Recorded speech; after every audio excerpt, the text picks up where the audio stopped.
Hello friends, आजच्या व्हिडिओमध्ये व्याघ्र प्रकल्प याविषयी माहिती बघूयात.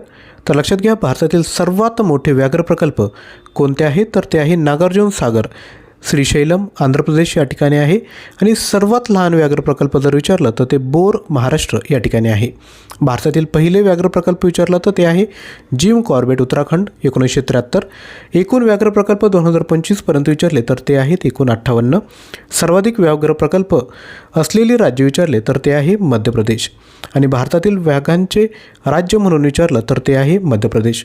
विद्यार्थी मित्रांनो, जर आपल्याला डेली बेसिसवर असेच करंट अफेअर्सचे नवनवीन अपडेट हवे असेल तर तुम्ही डेली करंट अफेअर्स हे जे आपलं यूट्यूब चॅनल आहे त्याला जॉईन करू शकता. खाली या ठिकाणी त्याची लिंक दिली आहे, त्यावर क्लिक करून चॅनलला सबस्क्राईब करायचं आहे. विद्यार्थी मित्रांनो, सकाळी 8, दुपारी 2 आणि रात्री 8 वाजता असेच आपण करंट अफेअरचे अपडेट या चॅनलवर शेअर करत असतो. फक्त करंट अफेअर, त्या ठिकाणी बाकी काही विद्यार्थी मित्रांनो आपण घेऊन येत नाही. जर अजून सबस्क्राईब केलं नसेल तर लगेचच विद्यार्थी मित्रांनो सबस्क्राईब देखील करून द्यायचं आहे. आणि विद्यार्थी मित्रांनो, आपले जेवढे फ्रेंड्स असेल त्यांपर्यंत देखील आजचा जो व्हिडिओ आहे तो नक्की शेअर करा. थँक्यू.